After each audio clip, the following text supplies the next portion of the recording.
ஒரு பெரிய அதிர்ச்சி இந்த பதிவில் இருக்குது. கடவுள் உங்களை ஏமாற்றுகிறாரா? கடவுள் உங்களை புரிஞ்சுக்கலையா? உங்கள் வாழ்க்கை ஏன் இவ்வளவு மோசமான நிலையில் இருக்குது? இதற்கு எல்லாம் ஒரே பதில் இந்த பதிவு. ஸோ இந்த பதிவை கேட்டவங்களுடைய மனசில் புதிய வைராக்கியமும் புதிய வழியையும் கடவுள் காட்டுவார். இன்று இரவுக்குள் உங்கள் வாழ்க்கையில் ஏதோ ஒரு அதிசயத்தை அவர் ஏற்படுத்துவார். கண்களை மூடி 1 மணி நேரம் ஒரு சாய்ராம் ஒரு தியானத்தை செய்யும்போது காலிங் பெல் அடித்தது, அது ஒரு மிகப்பெரிய வரமாக அவங்களுக்கு மாறுச்சு. அதே போல் உங்களுக்கும் இந்த பதிவு கேட்டதுக்கு அப்புறம் நடக்கக்கூடிய ஒரு சம்பவம் உங்கள் வாழ்க்கைக்கு ஒரு வரமாக மாறும்.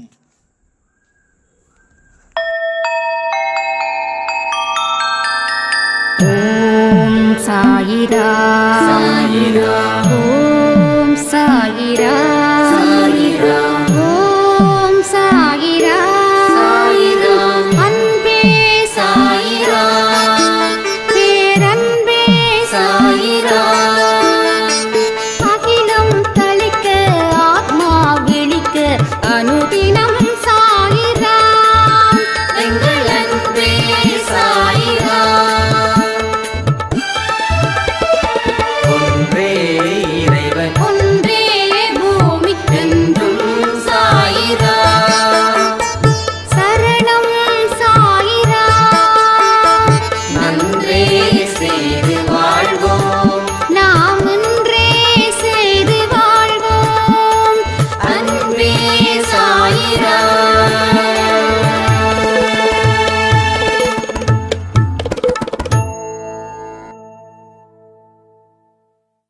சாய்ராம். என் உயிரின் உயிரானவர்களே,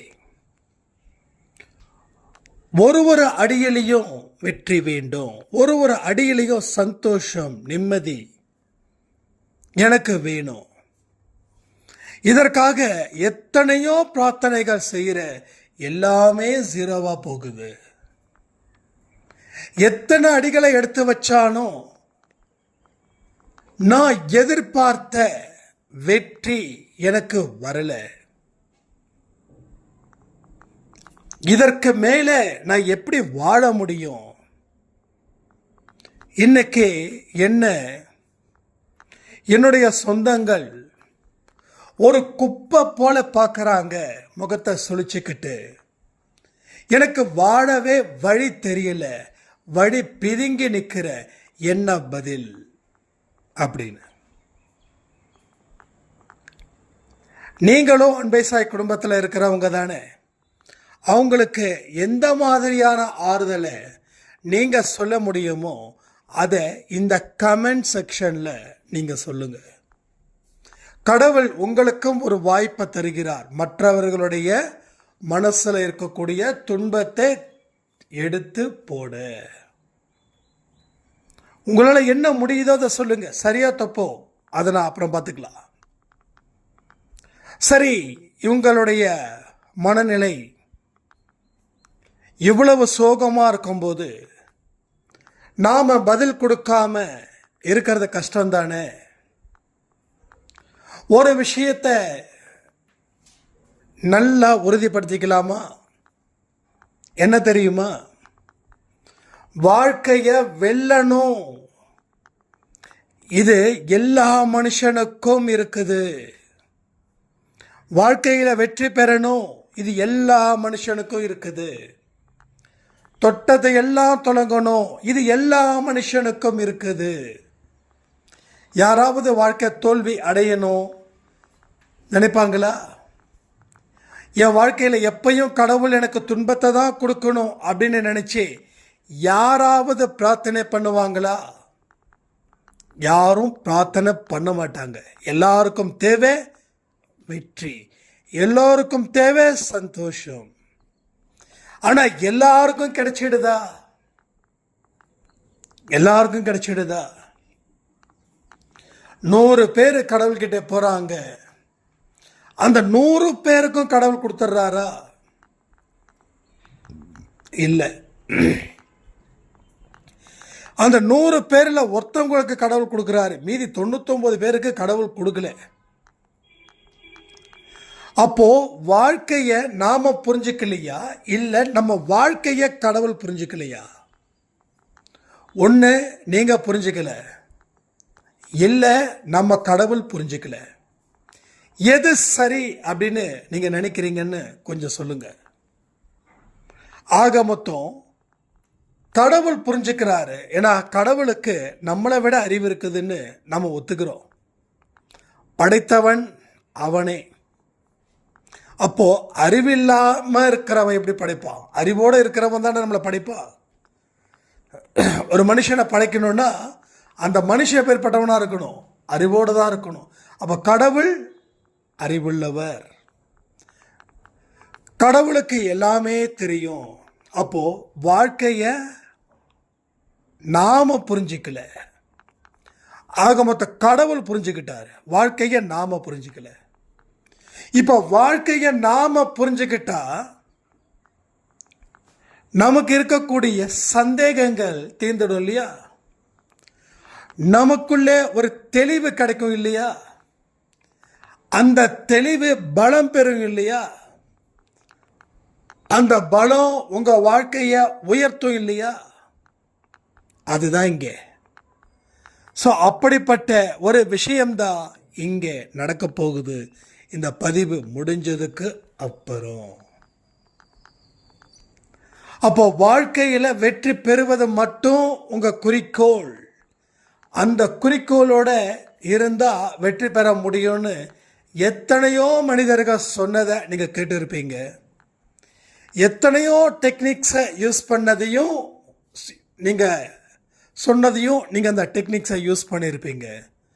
ஆனாலும் ஜெயிக்க முடியல. அப்போ ஒரு விஷயம் என்னன்னா, வாழ்க்கை வெல்வதற்காக மட்டும் வாழ்க்கையை கடவுள் நமக்கு கொடுக்கல. வேற எதற்காக கடவுள் இந்த வாழ்க்கையை கொடுத்தாருன்னா, நீ பல அனுபவத்தை உன்னுடைய வாழ்நாளில் நீ பெறணும். நிறைய அனுபவத்தை பெறணும். இப்ப நிறைய அனுபவத்தை எப்படி பெற முடியும்? இன்பத்திலையும் அந்த அனுபவத்தை பெற முடியும். அதனுடைய மறுபக்கமா இருக்கக்கூடிய துன்பத்திலையும் அதனுடைய அருமையை பெற முடியும். அப்ப அனுபவத்தை பெறுவது தான் நம்ம வாழக்கூடிய வாழ்க்கையான்னு கேட்டா 100க்கு 100 அதுதான் உண்மை. இந்த அனுபவத்தினால உங்க வாழ்க்கையை நீங்க வாழும்போது உங்க கர்மாக்களை நீங்க கடக்கிறீங்க. 2வது அனுபவத்தை பெறுகிறீர்கள். அனுபவத்தை பெறதான் உங்க மனசுக்கு தேவையான விஷயங்கள் எவை என்று புரிய வரும். இல்லைன்னா கண்டது, பார்த்தது, கேட்டது எல்லாமே எனக்கு எனக்கு எனக்குன்னு சொல்லி ஒரு மனுஷனுக்கு ஆசை தாண்டி பேராசை வந்து அந்த பேராசை அவனுக்கு வெறியா மாறினது அவனை தூங்க விடாம, அவன் எந்த மனுஷங்கிட்டையும் நல்ல பெயர் எடுக்காம எல்லா மனிதர்களையும் துன்புறுத்தப்படுகிறவனாக அவன் இருப்பான். அப்போ வாழ்க்கையில கடவுள் நமக்கு நல்ல பாடத்தை தான் துன்பத்தின் மூலமாகவும் இன்பத்தின் மூலமாகவும் தருகிறார். ஸோ துன்பத்தின் மூலமாக தான் பாடத்தை படிக்க முடியுமா? இல்லை, இன்பத்தின் மூலமாகவும் நீ படிக்கலாம். ஆனால் இன்பத்தின் மூலமாக ஏன் உன் பாடத்தை படிக்க முடியலன்னா, இன்பம் வந்தால் உனக்கு கையில் பிடிக்க முடியலையே. வெற்றி உனக்கு வந்துருச்சுன்னா கையில் பிடிக்க முடியாது. ஆனால் தோல்வி வந்தால் எல்லாரும் உன்னை ஈஸியாக பிடிக்கலாம். அதனால தான் இன்பத்தில் இருக்கக்கூடிய பாடத்தை நம்ம சரியாக படிக்கல, ஆனால் துன்பத்தில் இருக்கக்கூடிய பாடத்தை முழுசாவே படிக்கல. ஏன்னா துன்பம் ஒரு நெகட்டிவ் வைப்ரேஷனாக நாம் அதை ஒதுக்குறோம், அதை நம்ம தள்ளுறோம். ஆனால் இந்த துன்பம் தான் உன் வாழ்க்கையில் உனக்கு பிற்காலத்தில் கிடைக்கக்கூடிய இன்பத்துக்கு ஒரு படி அப்படின்றது. அந்த இன்பத்தை அடையும் போது தான் நாம் தெரிஞ்சுக்க முடியும், அந்த பலனை நாம் அறிஞ்சிக்க முடியும். அப்போது இந்த சாய்ராமுடைய பதிலுக்கு நான் போதிய பதிலை கொடுத்தாச்சு. வாழ்க்கையை புரிஞ்சுக்கோங்க, வாழ்க்கையை மெதுவாக ஆரம்பிங்க, வாழ்க்கையை இறந்த கால பக்கத்தை தயவு செய்து நோண்டாதீங்க. ஏன்னா இறந்தது இறந்ததாகவே உள்ளது. வாழ்க்கையில் பெற வேண்டியது இழந்ததை நினச்சி கவலைப்பட்டுக்கிட்டே இருந்தால் பெற வேண்டியது தள்ளி போய்கிட்டே இருக்கும். உன்னுடைய வாழ்க்கையை நீ புதுசாக உருவாக்கு, நீ சிற்பியாக இரு, உனக்கு ஒன்றை நீ செதுக்கு. ஒரு அடியிலையும் வெற்றி இருக்குதுன்றதை மறந்துடு, ஒரு அடியில் தோல்வி இருக்குதுன்றதையும் மறந்துடு. ஒரு அடியிலையும் ஒரு அனுபவத்தை கற்றுக்க போகிறன்றதை மட்டும் மனசில் வை. உன் வாழ்க்கையில் நீ எல்லா இடத்துலையும் கடவுள் உன்னை எந்த உன்னோட தன்மானம் குறைவது போலவோ இல்லை உன்னோட அழுகை வருவது போலவோ உன்னை நடத்த மாட்டார். உன்னை எப்படி நடத்துவார் சாயப்பா? மிக பெரிய பெரிய பெரிய ஒரு இடத்துல நீங்கள் இருந்தீங்கன்னா எப்படி இருப்பீங்களோ அது மாதிரி உங்களை நடத்தி அதை உங்கள் சொந்தத்துக்கும் உங்கள் பந்தத்துக்கும் காட்டுவார். ஸோ இதுதான் வாழ்க்கை. இப்படிப்பட்ட வாழ்க்கை முறையை தான் நம்ம வாழணும். இப்போ ஓவர் திங்கிங், நீங்கள் திங்கிங் ஓரளவில் இருந்தால் ஓகே, ஆனால் அது அதிகப்படியாக மாறிடுச்சுன்னா என்ன நடக்கும் தெரியுமா? இப்போ எவ்வளவுக்கு எவ்வளவு ஓரளவுக்காவது வரக்கூடிய இன்பத்தை கூட நாம் வேண்டான்னு சொல்லி ஒதுக்கி வைக்கிற அளவுக்கு அந்த ஓவர் திங்கிங் போயிடும்.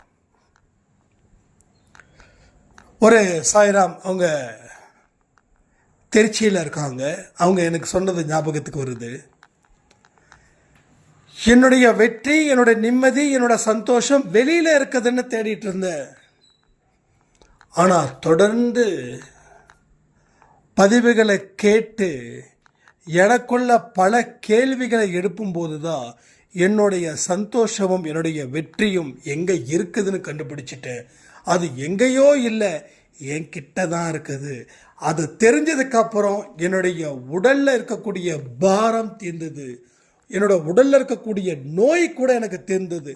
எனக்கு உடல் இப்பொழுது பறக்கிறது போல ஒரு ஃபீல் ஆகுது. நான் இந்த ஃபீலிங்கை என் வாழ்நாளில் அனுபவிச்சதே இல்லைன்னு சொன்னாங்க.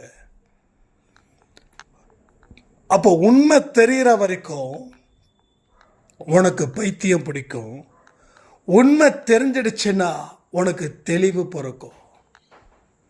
அப்போ நாம பைத்தியக்கார மனிதர்களாகவே இருந்துக்கிட்டு இருக்கோம். இதனால எனக்கு சந்தோஷம், அதனால எனக்கு சந்தோஷம். இது எவ்வளவு பெரிய ஒரு மடத்தனமான விஷயம் தெரியுமா? உங்கள் வாழ்க்கையில் 20 வயசில் இருந்து உங்கள் வாழ்க்கை ஆரம்பமாகுது.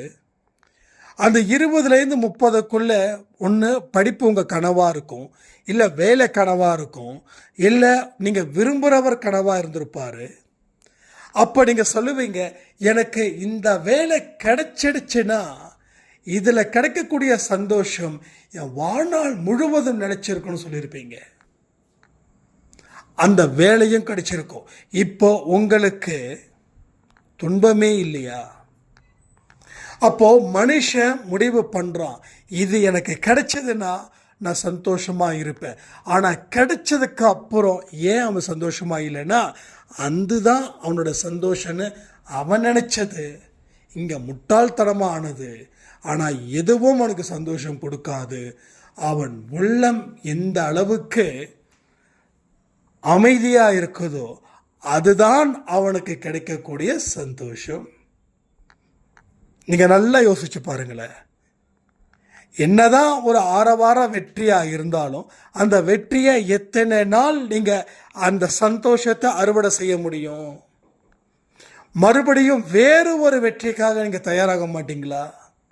அப்போ தயாராகி அந்த வெற்றி பெற முடியல, அப்போ தோல்வி அடைஞ்சிடுச்சுன்னா மறுபடியும் உங்கள் கண்களில் இருந்து கண்ணீர் வருமா இல்லை வராதா? அப்போ கண்ணீர் நிச்சயமாக வரும். ஏன்னா உங்கள் மனசில் இதுதான் உங்களுக்கு சந்தோஷம்னு நீங்கள் முடிவு பண்ணிட்டு அது கிடைச்சதுன்னா ஹாப்பி, ஆனால் கிடைக்கலன்னா அப்படியே உல்டாவாக போயிடும். ஸோ வாழ்க்கைன்றது புதுசாக இருக்குது. இங்கே நமக்கே தெரியாத எத்தனையோ மாற்றங்கள் நமக்கு உள்ளே இருந்து வெளிப்படுது. நம்ம மனசு நம்ம கையில் இருக்குதான்றதை நம்ம பார்க்கணும். நம்ம மனசு நம்ம கையில் இல்லைன்னா நம்ம வாழ்க்கை நம்ம கையில் இல்லை. நீங்கள் எதை தீர்மானித்தாலும் அதில் அறிவியலும் இருக்கணும், அதில் ஆன்மீகமும் இருக்கணும். அறிவியல் ப்ளஸ் ஆன்மீகம் இஸ் ஈக்குவலன்ட் டு அன்பே சாய். நாம் அறிவியலையும் மதிக்கிறோம், ஆன்மீகத்தையும் மதிக்கிறோம். இங்கே வெறும் ஒரு விபூதி பட்டையால் மட்டும் வாழ்க்கை மாறுதா இல்லை, ஒரு பூஜையால் வாழ்க்கை மாறுதா இல்லை. அது எல்லாமே ஒரு மன தூய்மையை ஏற்படுத்தும். ஆனால் உள்ளே இருந்து வரக்கூடிய அந்த புனிதத்துவம் இருக்கே, அதுதான் எல்லாவற்றையும் மாற்றுது. சாய்பா என்ன சொல்லியிருக்கார் சச்சரித்திரத்தில், படித்தவங்களுக்கு நல்லா தெரியும். ஒரு சந்தனமோ ஒரு சாம்பிராணியோ ஒரு ஊதுபத்தியோ ஒரு பூஜை முறைகளோ ஓரளவுக்குத்தான் வேலை செய்யும் உன்னோட கர்மாக்களை அழிக்க. ஆனால் அது முழுவதுமாக வேலை செய்யணும்னா உன் மனசில் நல்ல எண்ணத்தை விதைக்கணும், முன்னேற்ற பாதையில் நீ செல்லணும், பிரச்சனைகளை பார்த்து பயந்து ஓடக்கூடாது. இதெல்லாம் அவர் நமக்கு சொல்லிக் கொடுத்த பாடங்கள். அருமையான பாடம், அற்புதமான பாடம். ஒரு பாடத்தையும் நாம் அதை படித்து அதை செயல்படுத்தும் போது இன்னும் நமக்கு தைரியமும் இன்னும் நமக்கு வேகமும் அதிகரிக்கிறது. பெரிய அளவில் ரீச் ஆகிடுவோம். நீங்கள் கவலையே படாதீங்க. நான் சொல்லக்கூடிய விஷயங்கள் எல்லாம் ஒன்று தான்.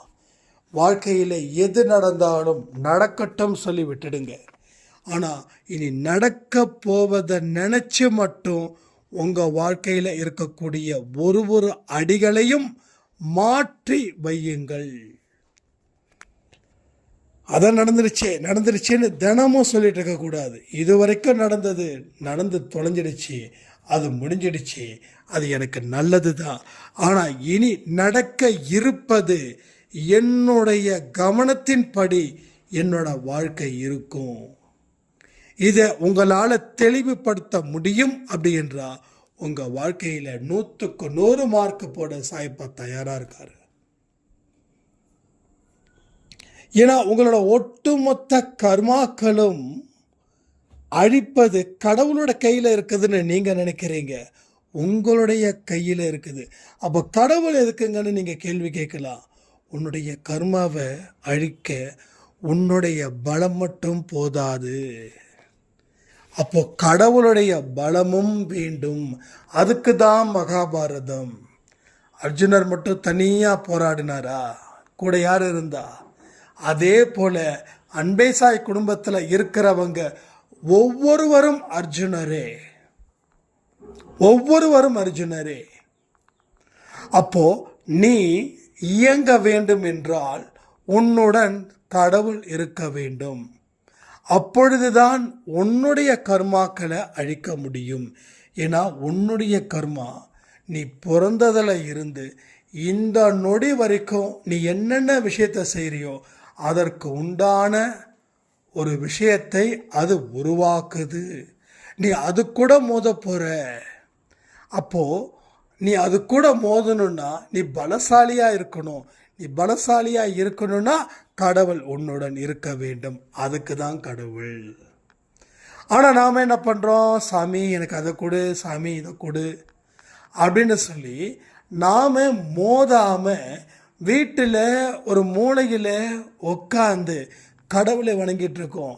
நீங்கள் கடவுளை தான் வணங்க முடியும், ஆனால் அடுத்த நகர்வுகள் அப்படின்றது இல்லாமலே போயிடுமே. அதுக்கு என்ன பதில்? ஸோ அடுத்த நகர்வுகள் இருக்கணும்ல. அடுத்த நகர்வுகள் இருந்தால் தானே வாழ்க்கையில் வெல்ல முடியும். நம்ம அன்பே சாயில் சிங்கப்பூரில் ஒரு சாய்ராம் இருக்காங்க.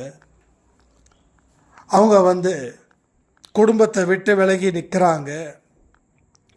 ஏகப்பட்ட இஷ்யூஸ் இருக்குது. ஒரு ஸ்டேஜில் வந்து இந்தியா வந்து செட்டில் ஆகிறதுக்கு ரொம்ப தயார் நிலையில் இருக்காங்க. அப்போ என்கிட்ட நிறைய விஷயங்கள் சந்தேகங்கள் கேட்டுக்கிட்டே இருக்காங்க. இதுக்கு மேலே இங்கே முடியலப்பா, இங்கேயும் முடியல, அங்கேயும் போய் சேர முடியாது எங்கே இந்தியாவில், ஏன்னா சூழ்நிலையும் சரியில்லை, அங்கே இருக்கிற சூழ்நிலையும் சரியில்லை, நான் என்ன செய்யறதுன்னு கேட்டுகிட்டே இருந்தாங்க.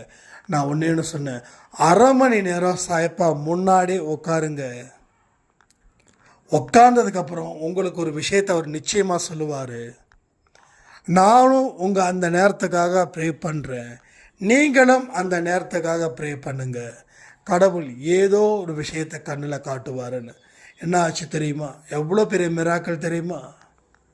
உடனே ஒரு சின்ன ஒரு ஃபாஸ்ட் ஃபுட் கடை, ட்ரெடிஷ்னல் நம்மளுடைய தமிழ்நாட்டில் இருக்கக்கூடிய இட்லி தோசை இந்த மாதிரி இதை வந்து அவங்க அந்த 30 நிமிஷம் 1 hour கண்களை மூடி கடவுளே உனக்கே சமர்ப்பணம் அப்படின்னு நான் சொல்லியிருந்தேன்.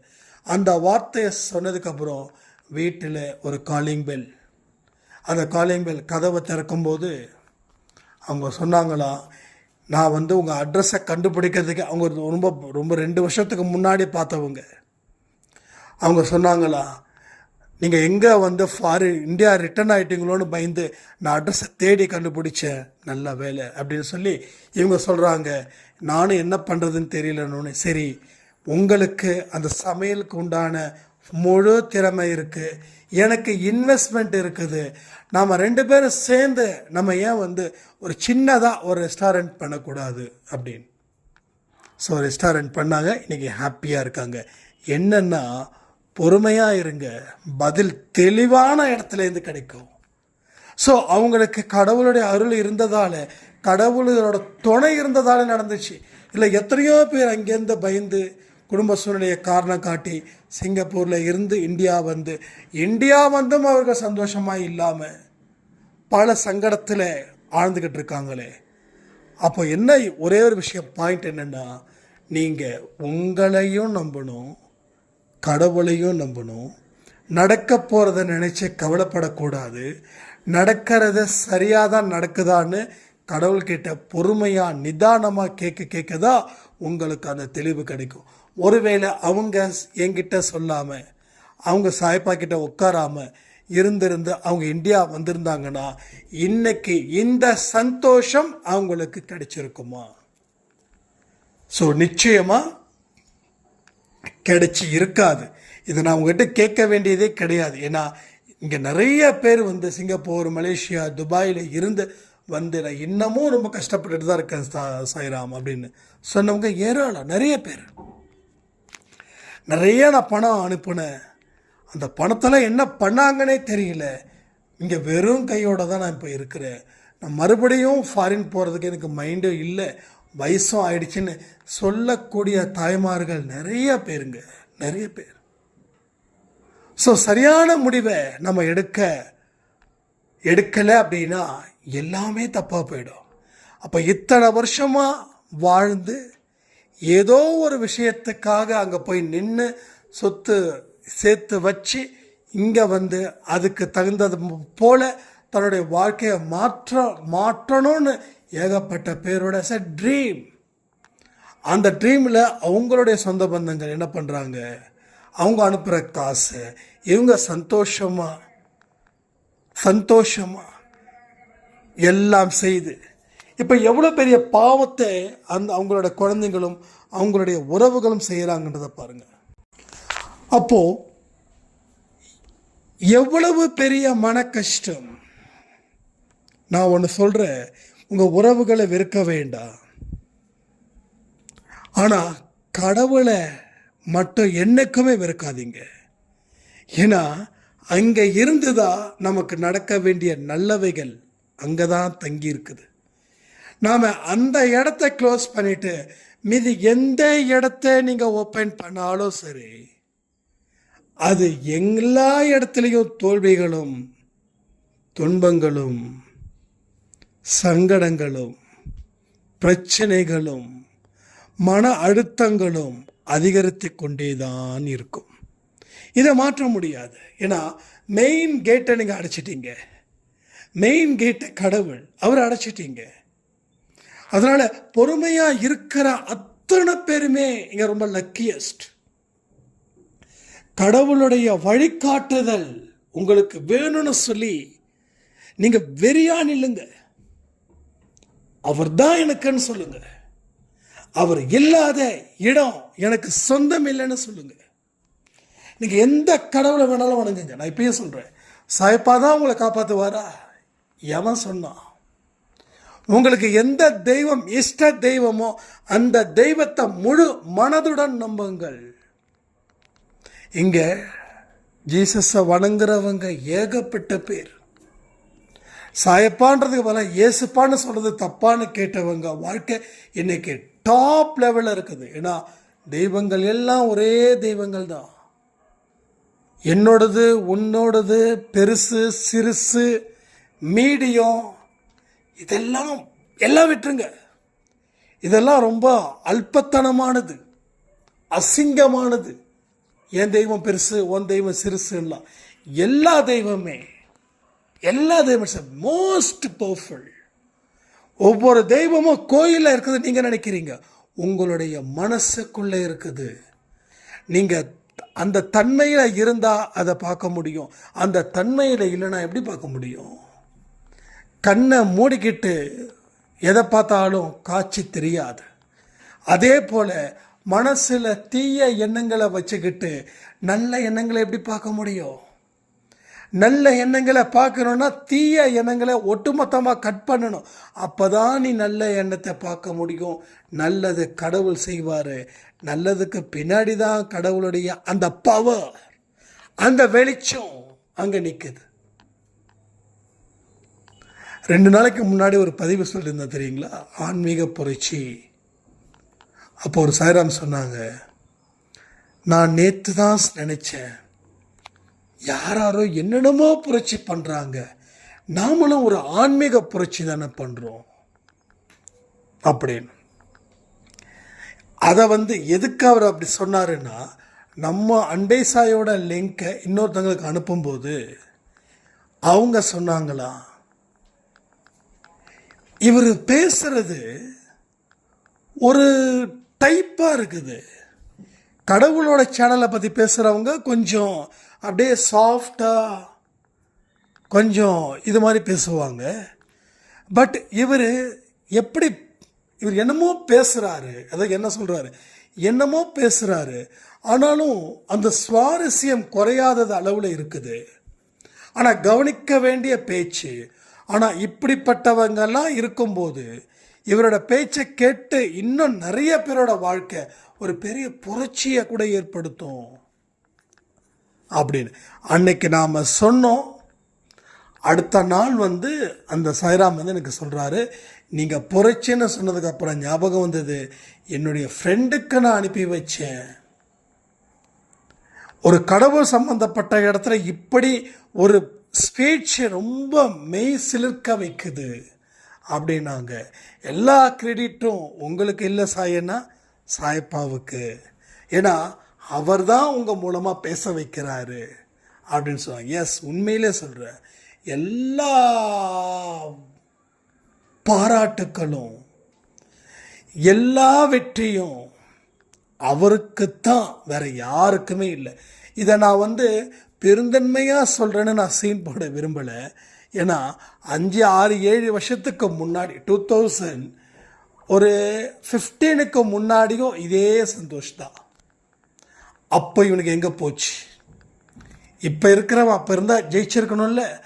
ஆக அன்னைக்கு அவர் சாயப்பா இல்லை, இன்னைக்கு சாயப்பா இருக்காரு, என்னைக்கும் இருப்பார், என்னைக்கும் இருப்பார். இதையெல்லாம் நாம் தெரிஞ்சுக்க வேண்டாமா?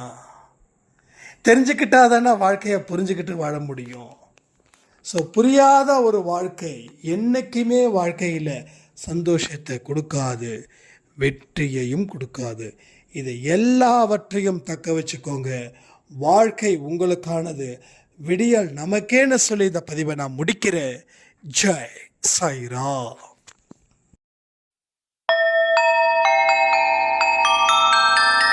ஓம் சாயிரா சாயிரா